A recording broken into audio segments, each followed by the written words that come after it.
Olá, pessoal, bom dia! Em que momento da vida a solidão se transforma em depressão? Pode ser um processo lento, quase imperceptível.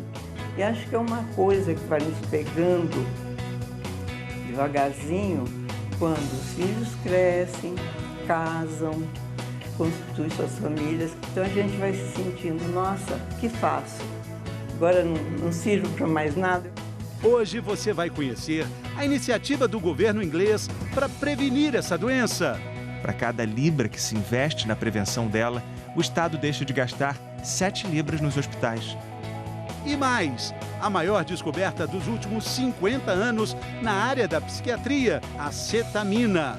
Ela realmente revolucionou o tratamento, não só por ela funcionar muito bem em casos refratários de depressão, que a gente não tinha muitas alternativas, mas pelo fato dela ter um efeito que a gente chama ultra rápido. Para conversar com a gente sobre tudo isso, hoje estão aqui o psiquiatra Dr. Ricardo Moreno e a geriatra, doutora Thaís Yoshimoto. Você tem dúvidas? Quer conversar com a gente? Manda sua dúvida para cá, 4002-2884. Vamos falar hoje sobre a depressão nos idosos. O tratamento é diferente? Esse é o assunto da série de hoje, depressão. Precisamos falar sobre isso.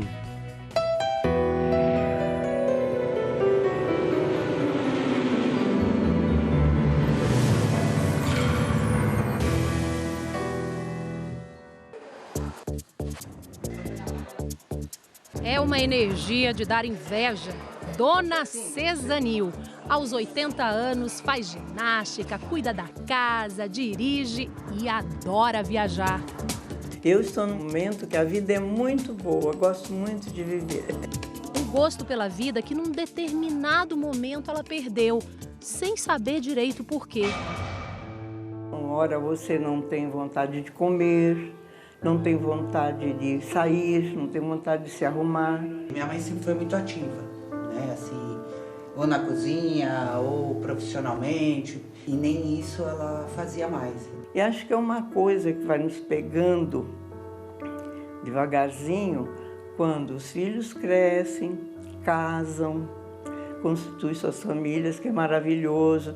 Daí vem os netos que dão uma alegria enorme para a sua vida, mas eles também crescem e vão cada um pegando seu caminho.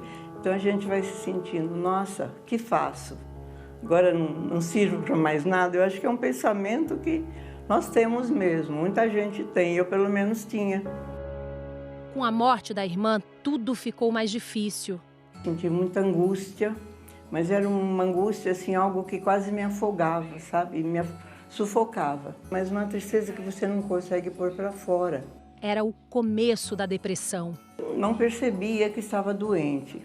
As minhas filhas, que começaram a notar, assim, já vinham olhando, percebendo alguma coisa. Às vezes um quadro que a família vai entender como uma demência, vai se preocupar, pode ser um quadro de depressão que faz com que ele se desinteresse pelo ambiente, com que ele fique desatento. Você conversava com ela, ela às vezes nem olhava pra gente, parecia que ela não estava ali. A família da dona Aparecida, de 83 anos, também percebeu que ela estava diferente. Foi assim, de uma hora para outra, eu caí. Perdi a minha mãe, eu perdi o chão. Não tinha vontade de nada. Eu sempre fui dona de casa. Então, quando a gente está com depressão, a gente abandona tudo.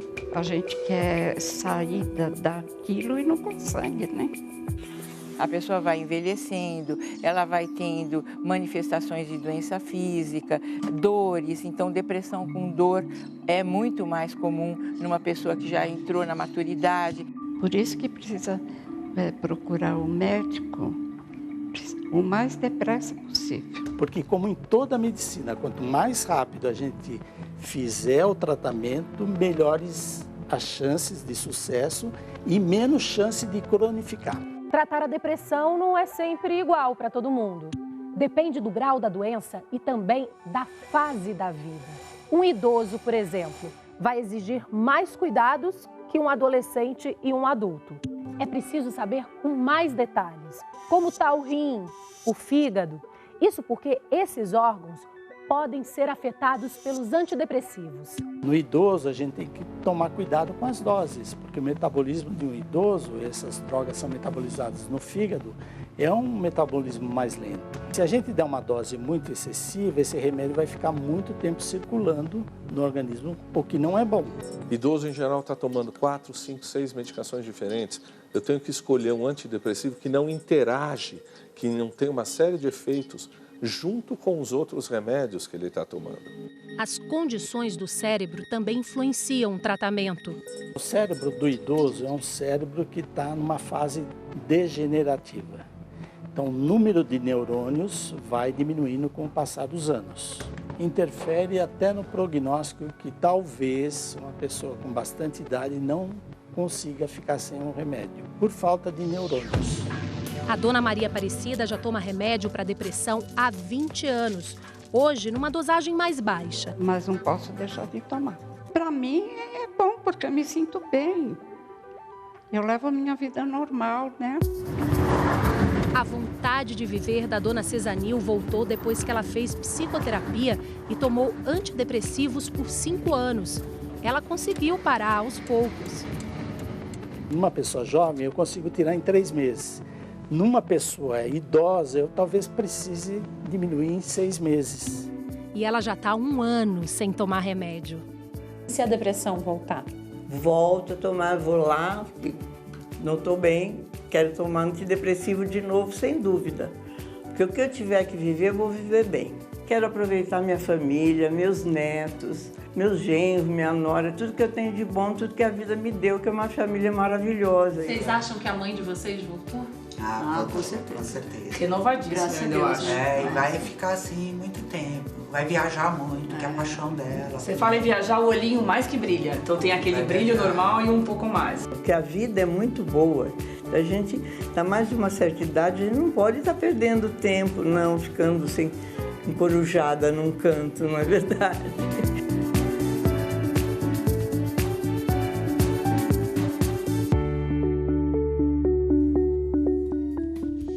Que linda, né? Que família linda. Isso aí, tem muitas famílias no Brasil enfrentando esse desafio. Tem uma pergunta que chegou do nosso auditório virtual da Elizabeth, ou melhor, da Elisete. Minha mãe sempre foi animada, gostava de sair, curtir com a família. Ela tem 73 anos.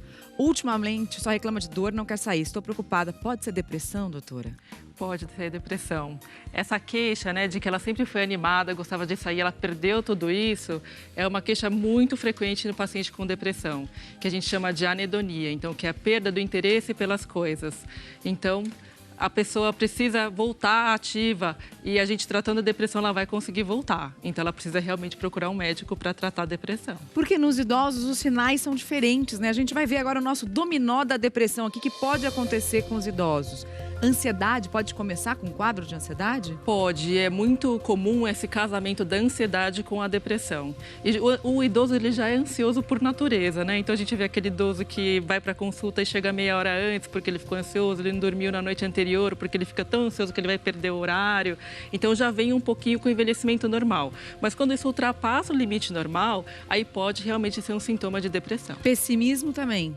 Muito. Também vem um pouquinho com a idade, com o envelhecimento normal também tem um pouquinho de pessimismo. Vai mas perdendo quando pessoas passa, queridas, vai vendo que a vida também já não tem tantas alegrias como tinha, né? O envelhecer não é fácil, né? Então vem com uma série de limitações e acaba causando um pessimismo mesmo. E as dores no corpo que a Elisete falou que a mãe dela está sentindo? E dor é uma coisa assim que a gente pensa, por que a dor vai ser um sintoma de depressão, né? Mas se a gente pensar, às vezes tem uma pessoa com uma coluna ali cheia de problema e uma outra pessoa também com a mesma coluna. Às vezes uma pessoa tem dor e outra pessoa não tem. Uhum. Então, às vezes a depressão está exacerbando essa dor de uma pessoa e aquela que está bem, que está curtindo a vida, não sente dor porque ela está pensando em outras coisas. Não liga, né? tanto para a dor, liga né? tanto. Não presta tanta atenção. Exatamente. E aquele idoso que fica distraído, que esquece as coisas, que às vezes deixa o forno ligado, não lembra onde deixou a chave, não anota mais, não lembra, ou anota e não lembra onde deixou as anotações. A pessoa com depressão, ela tem muito o déficit de atenção. Então, ela não consegue prestar atenção no que está fazendo. Então, ela vai no primeiro momento e deixa a chave ali. Ela não presta atenção que ela deixou a chave naquele lugar, então ela esquece. E aí isso vai passando aonde que eu deixei, mas o normal é que a pessoa se lembre depois de um tempo. Então ela volta, vai ali onde ela deixou, refaz o caminho e consegue voltar. Então essa parte da memória, quando a pessoa também não consegue lembrar com facilidade, a gente tem que ver porque é um sinal de alerta para também uma demência inicial. Então é importante procurar um médico para fazer testes de memória, que aí a gente vai conseguir diferenciar se é só depressão ou se é um problema também de demência. Geralmente a gente trata esses pacientes e vê o que sobra. E aí, se ele melhorou da depressão e ainda tem um problema de memória, vamos ver o que é ali para frente. Bom, doutor Ricardo, e para os familiares é bom entender que a depressão pode aparecer em episódios e é bom perceber esses episódios, né? Sim, a depressão do idoso, ela tem uma característica um pouco diferente da depressão na vida adulta. Quando ela aparece, ela tende a recorrer ao longo da vida. Quando aparece esse primeiro episódio... Quando aparece o primeiro episódio, exatamente. E como está aqui, a gente pode observar que o tratamento é de 1 a 2 anos, mas existe a chance de ter um segundo episódio na ordem de 50%, ou seja, metade dos pacientes que tiveram o primeiro episódio ou um segundo episódio de depressão tem o risco de ter um terceiro, um quarto episódio ao longo da vida. Tá, falando do segundo episódio, o tratamento já é mais longo. Do segundo para o terceiro episódio, a chance aumenta em 70%. E vale a pena ressaltar que esses pacientes que têm a chamada depressão recorrente, alguns deles vão precisar de tratamento de manutenção ou preventivo, justamente para evitar o que está sendo apontado aqui, que o risco sobe para 90% a partir do terceiro episódio, o quarto episódio e assim por diante. E aí o tratamento é contínuo? O tratamento é contínuo e aí nós passamos a caracterizar a depressão como uma doença crônica. Crônica não no sentido de gravidade, apenas pela possibilidade de recorrência ou de ter novos episódios ao longo da vida. E uma das coisas que pode aumentar os casos de depressão é a solidão. A Inglaterra criou o Ministério da Solidão, uma tentativa do governo de diminuir esse problema de saúde pública que até aumenta o risco de morte. Vamos conhecer mais sobre a cartilha da solidão dos ingleses? Pedro Vedova mostra pra gente. Os médicos britânicos mudaram a receita. Em vez de prescreverem só remédios, agora eles focam em prescrição social. Essa é a nova diretriz do governo para remediar a solidão, um mal que atinge 9 milhões por aqui, 1 em cada 7 britânicos. A primeira-ministra anunciou uma verba equivalente a 9 bilhões de reais para projetos comunitários nos próximos 5 anos. O dinheiro vai para a construção de espaços de artes, jardins, aula de culinária, clubes de caminhada, qualquer projeto que promova encontros. E às vezes nem é preciso de muito para combater a solidão. A aula de ginástica não custa quase nada, usa basicamente o peso do corpo e alguns elásticos. O exercício físico é muito importante. A pessoa que não escolheu o isolamento geralmente se exercita menos e a longo prazo a solidão cobra um preço da saúde. Quem vem para cá optou por se abrir ao grupo e descobre que os outros também enfrentam dificuldades em níveis diferentes. Todos aqui exercitam juntos a resistência. A professora brinca que com esse exercício fica mais fácil levantar aqueles óculos grossos gigantes. E entre uma gargalhada e outra, a saúde mental vai ganhando músculos. A instrutora, acostumada a desculpas, diz que o dinheiro não pode ser problema. Ela defende que nem o professor precisa estar presente. Já existem aplicativos de exercícios que podem ser exibidos num telão. Basta criatividade.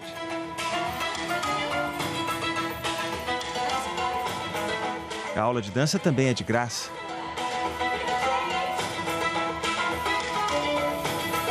Essas mulheres dançam com seu lado feminino, às vezes tão escondido dentro de casa.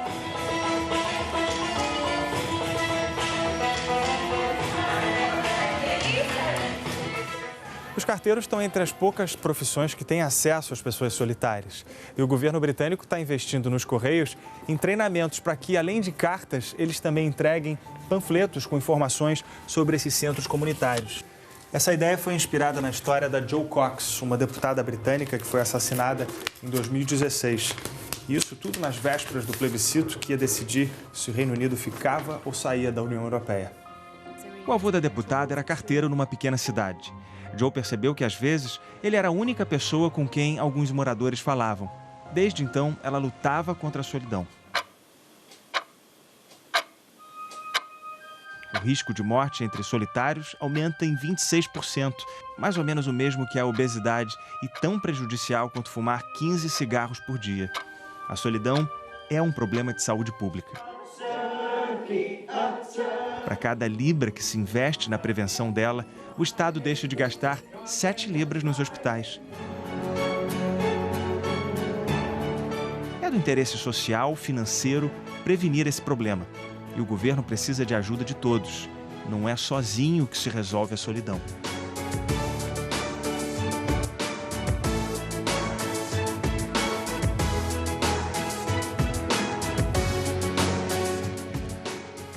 Belo exemplo, né, doutor? Bela reportagem do Pedro. E a ideia é criar uma rede de relacionamentos, né? A Monja Cohen, nossa querida Monja Cohen, Mari, fala de uma tapeçaria que a gente vai criando ao longo da vida, com amigos, com vizinhos, o coral da igreja, no clube.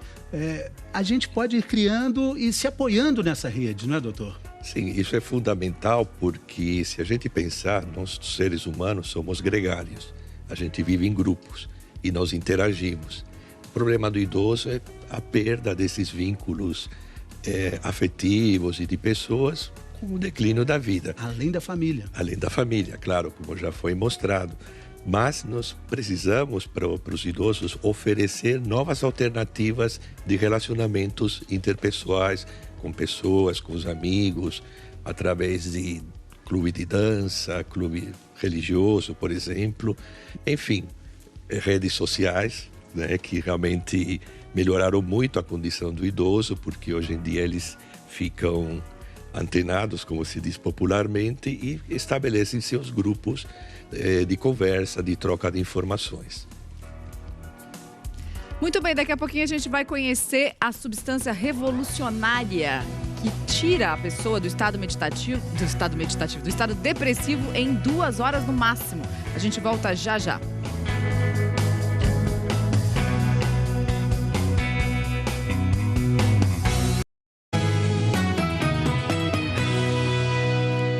Estamos de volta, hora do G1 em 1 minuto.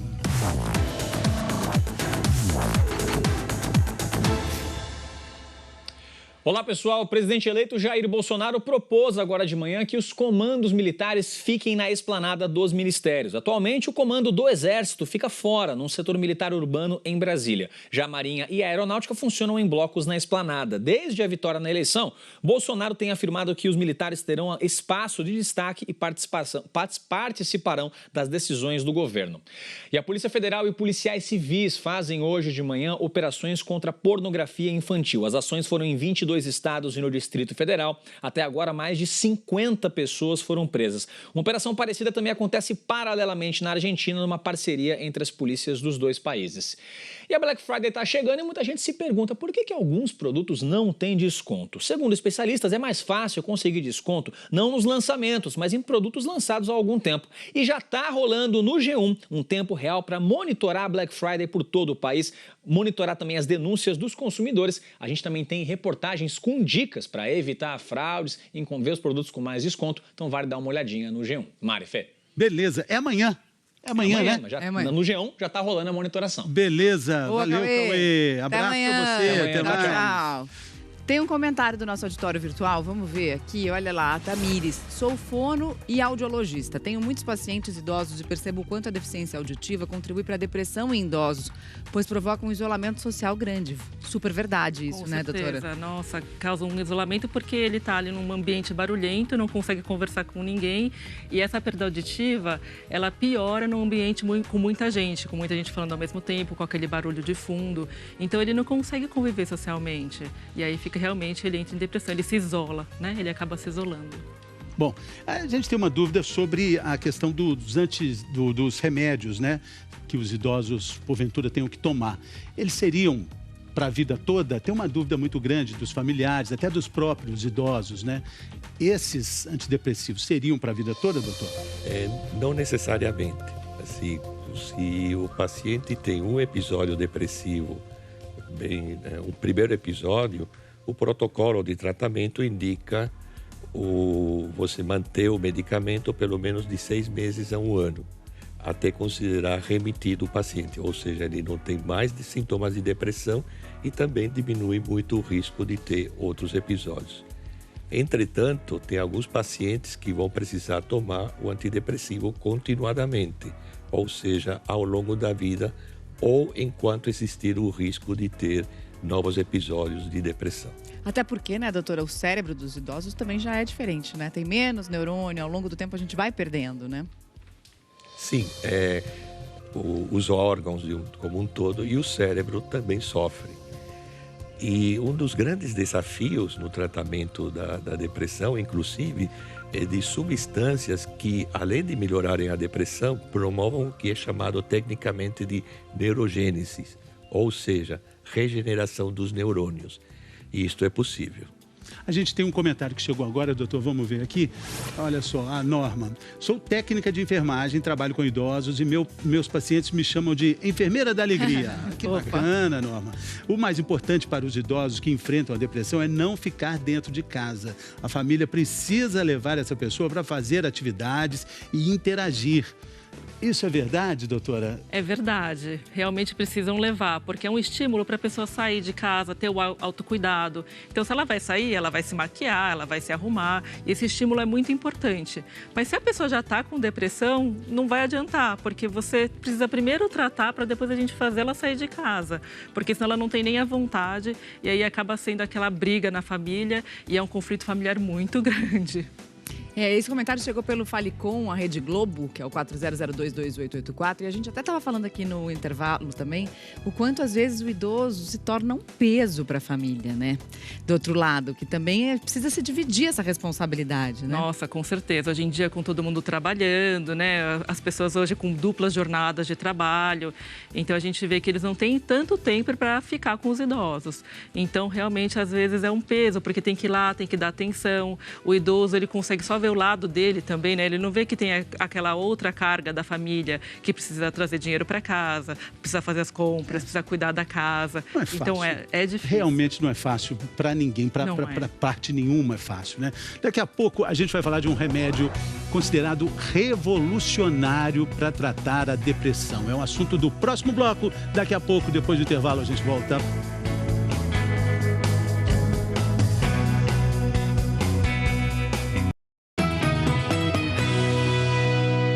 Bem-vindo de volta ao Bem-Estar. Essa semana inteira a gente está falando sobre depressão, esse buraco que parece fundo, que parece que a gente nunca vai conseguir sair dele. E a gente está falando de pilares que ajudam no tratamento da depressão, né? Antidepressivo, terapia, atividade física, que a gente também já falou durante essa semana. Já falamos também sobre estimulação cerebral, sobre a importância dos amigos e da família, dessa rede de apoio que a gente falou hoje, especialmente também para os idosos. E agora a gente vai falar sobre uma substância revolucionária no tratamento da depressão. A maior descoberta da psiquiatria nos últimos 50 anos, a cetamina. Michele Loreto mostra pra gente.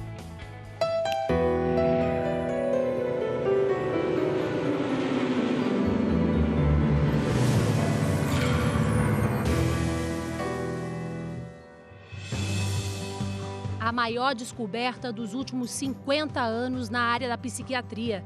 Ela é usada tradicionalmente como anestésico, mas uma série de estudos pelo mundo já comprovou que em doses menores, a cetamina também combate a depressão. Ela realmente revolucionou o tratamento, não só por ela funcionar muito bem em casos refratários de depressão, que a gente não tinha muitas alternativas, mas pelo fato dela ter um efeito que a gente chama ultra rápido. A cetamina tira a pessoa do estado deprimido em 1 ou 2 horas. Esse momento em que o paciente não vê saída e tal, e num quadro muito grave, esse grupo específico, o tratamento com a cetamina melhora 80% dessas pessoas. Tem alguns pacientes que com algumas doses de cetamina já resolve o seu quadro e não precisam tomar mais. mas boa parte desses pacientes vão precisar um tratamento continuado, nem que seja uma vez por semana, uma vez a cada 15 dias, de mais doses para manter a melhora. A cetamina age nos receptores dos neurônios, faz com que eles se expandam e assim formem novas conexões. Além de melhorar a transmissão cerebral, ele melhora muito a formação de novos neurônios, ele restaura esses circuitos cerebrais que na depressão estão funcionando de uma maneira precária e até mesmo estão atrofiados. Para a depressão, a cetamina é um tratamento off-label, ou seja, é utilizada para uma finalidade diferente daquela que está indicada na bula. O produto é aplicado na veia. Ela é um fármaco bastante seguro, se aplicado nas condições corretas, né? Ou seja, com prescrição médica, na condição hospitalar. Mas pesquisadores brasileiros já testaram a aplicação subcutânea no abdômen. Agora é uma questão mais de fazer com que isso fique mais acessível, que mais médicos saibam prescrever, que saibam usar. Tomar cetamina significa largar os remédios ou não? Não, pelo contrário. Quando o paciente é indicado para cetamina, ele tem que estar no melhor, no mais efetivo esquema de tratamento com antidepressivo. Nesse caminho para entender melhor a depressão e descobrir novos remédios, várias pesquisas estão sendo feitas no mundo todo. E uma delas acontece aqui no Brasil, no Instituto do Cérebro do Rio Grande do Sul. Um tratamento com células-tronco pode ser a novidade de um futuro bem próximo. O estudo foi feito em camundongos. Eles foram submetidos a estresse leve todos os dias e ficaram deprimidos. A pesquisa mostrou que, ao injetar células-tronco, os bichinhos começaram a desenvolver mais neurônios e substâncias anti-inflamatórias. Elas corrigem a inflamação que a depressão provoca, tanto diminuindo várias citocinas inflamatórias e aumentando a anti-inflamatória, e inclusive parcialmente corrige lesões do DNA que a depressão acaba provocando.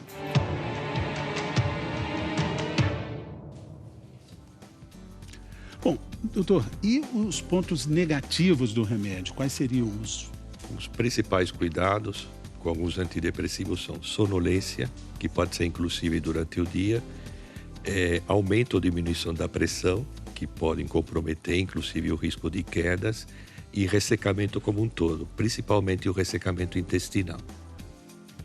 Bom, dito isso, a gente fica por aqui. Amanhã, Mariana, que dia é? Amanhã é sexta, chegou de novo. E chega agora o encontro com Patrícia Poeta e André Curvelo. Muito obrigada pela participação de vocês, foi um prazer. Muito obrigado. Obrigada pela sua companhia, se cuida. Se você perdeu algo, tá tudo lá no Globoplay.